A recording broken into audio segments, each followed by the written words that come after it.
Colorado, 4 stands alone. The 10 o'clock report.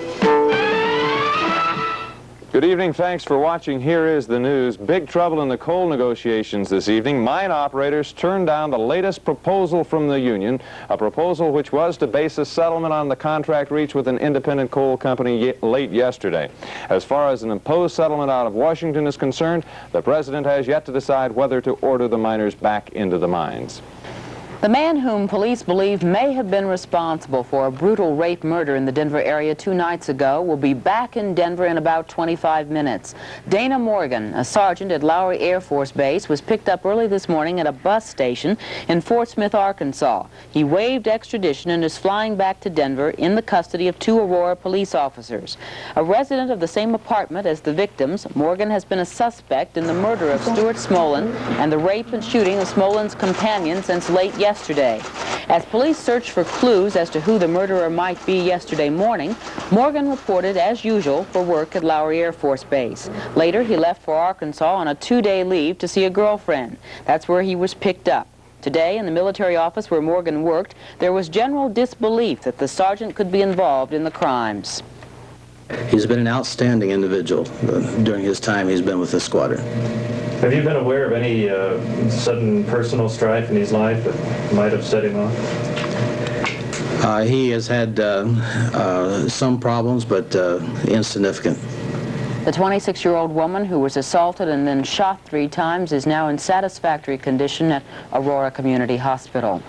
Tomorrow, a coroner's jury could begin deciding whether there was any crime committed in the death of Sidney Whitecrane.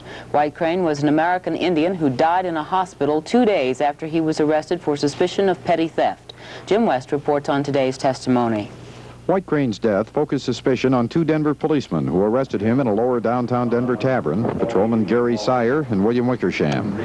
This morning, James Anderson, a doorman at the Broadway Tavern, told the jury about a fight Whitecrane had with several people earlier in January. Anderson said during the scuffle, Whitecrane hit his head on a metal chair and then on the floor. It was only one of many similar incidents. Previous testimony has shown Whitecrane was often on the losing end of barroom brawls. This afternoon, Officer Sire told the coroner's jury that he aided in Whitecrane's arrest on the afternoon of January 14th, that he and Officer Wickersham were alone with Whitecrane in a small room next to the prisoner's elevator at the city jail when the prisoner took his last fall. The next thing I noticed was a thud, bang, something hitting that writing area. I looked over, and Mr. Whitecrane was falling to the ground. Falling backwards, he was almost seemed in a flattened out position. And his head struck the floor. Officer Wickersham is expected to testify tomorrow morning, and the jury could begin deliberating by tomorrow afternoon. Jim West, News Watch 4. And there is another claim of police brutality, this time from a Denver minister. Dave Minchell covered both sides of that story. This is the Reverend Alvin Gay, the minister of an East Denver Baptist church. Gay claims he was wrongly arrested by Denver police Saturday morning for sticking up a parked couple near Stapleton. He claims police aggravated a back injury when he was being frisked and that he was refused medical treatment while in jail Saturday and Sunday.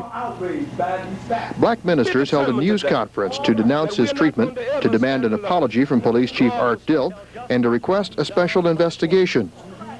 They claim he robbed a boy of $15 at gunpoint. Young white boy pointed his finger at a black preacher, and all of a sudden we go back to Mississippi in the 40s when you're guilty because you happen to be black, and a white boy happened to say he did it. Here at Denver Police Headquarters, Chief Art Dill tells a different story. He says Gay was arrested after he was identified by 2 people. He says Gay was given proper medical treatment, both in the jail and at Denver General Hospital.